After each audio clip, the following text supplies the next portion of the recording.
So நாங்கள் வந்து ஒரு செகண்ட் இயர் எலக்ட்ரிக் டீம் 2012லேருந்து நாங்கள் கம்பஷன் ஆரம்பித்தோம் 2020 வரைக்கும். அதுக்கப்புறம் கோவிட் பேண்டமிக் ஆனதுக்கப்புறம் நாங்கள் வந்து எலக்ட்ரிக்கு ஷிஃப்ட் பண்ணோம். அண்ட் இது எங்களோட செகண்ட் எலக்ட்ரிக் கார். போன வருஷம் ஃபார்முலா பாரத்தில் எலக்ட்ரிக் காம்படிஷனில் ஃபர்ஸ்ட் டைம் பார்ட்டிசிபேட் பண்ணும்போது தேர்ட் வந்தோம். இந்த வருஷம் செகண்ட் வந்திருக்கோம். அண்ட் டெக்னாலஜி பற்றி பேசும்போது பேட்டரி பேக் வந்து நாங்கள் கம்ப்ளீட்டாக நாங்களே டிசைன் பண்ணி தயாரிச்சிருக்கோம். அண்ட் ஒரு பேட்டரி மேனேஜ்மெண்ட் சிஸ்டம் கூட கஸ்டமாக நாங்களே டெவலப் பண்ணி செஞ்சுருக்கோம். அண்ட் மெட்டீரியல்ஸ்லாம் நீங்கள் பார்த்தீங்கன்னா ரொம்ப advance materials, carbon fibre use பண்ணுறோம், ரொம்ப லைட் வெயிட் அண்ட் ரொம்ப ஸ்ட்ராங்கான மெட்டீரியல். அண்ட் இங்கே ஏரோடைனமிக் பேக்கேஜ் கூட நாங்கள் வந்து இன்ஹவுஸ் அப்படியே டெவலப் பண்ணியிருக்கோம். பேட்டரி சிஸ்டம் சொன்னீங்களா, பேட்டரி மேனேஜ்மெண்ட் சிஸ்டம், அதில் என்ன டெக்னாலஜி இன்க்ளூட் பண்ணியிருக்கீங்க? ஏன்னா ஃபியூச்சர் எல்லாமே வந்து எலக்ட்ரிக் பைக்கில். ஆமாம்.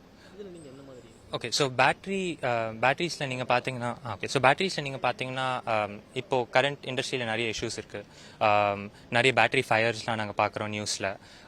இது வந்து மானிட்டர் பண்ணுறதுக்கு எங்கள் பேட்டரி மேனேஜ்மெண்ட் சிஸ்டமில் ஒரு டீப் லேர்னிங் ஆல்கரிதம் யூஸ் பண்ணி ஸ்டேட் ஆஃப் சார்ஜ் எஸ்டிமேட் பண்ணுறோம். அப்படின்னா என்ன அர்த்தம்னா, லைக் பேட்டரியில் ஒரு பெர்சன்டேஜ் இருக்கும். இந்த மாதிரி லைக் நீங்கள் ஃபோன்லலாம் பார்க்குறீங்க இந்த மாதிரி 40%, 30%. அது வந்து ஒரு பெர்சன்டேஜ் கடியில் போச்சுன்னா கொஞ்சம் ரொம்ப டேஞ்சரஸாக இருக்கும். ஸோ அது கரெக்டாக என்ன பெர்சன்டேஜ் இருக்குன்ட்டு எஸ்டிமேட் பண்ணது வந்து ஒரு ஈஸியான டாஸ்க் இல்லை. ஸோ அது எஸ்டிமேட் பண்ணதுக்கு நாங்கள் வந்து ஒரு ஆல்கரிதம் டெவலப் பண்ணியிருக்கோம்.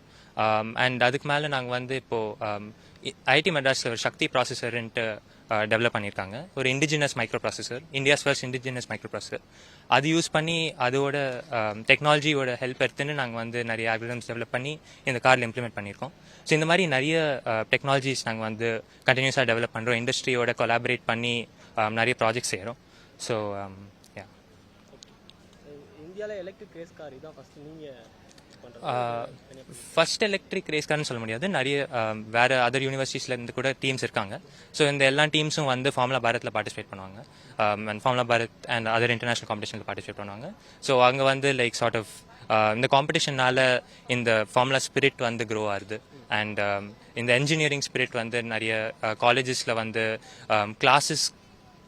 கிளாஸஸில் வந்து லைக் சில இது கற்றுக்கலாம். பட் தென் ஆக்சுவலாக ப்ராக்டிக்கலாக இம்ப்ளிமெண்ட் பண்ணும்போது தான் நிறைய சார்ட் ஆஃப் லேர்னிங்ஸ் எடுத்துட்டு இண்டஸ்ட்ரிக்கு வந்து நாங்கள் ஸ்டூடெண்ட்ஸ் வந்து ப்ரிப்பேர் ஆகிறோம். ஸோ இந்த மாதிரி ப்ராஜெக்ட்ஸ்னால எங்களுக்கு ரொம்ப ஹெல்ப் ஆகுது. அண்ட் ஆல்சோ கண்ட்ரி வந்து க்ரோ ஆகும்.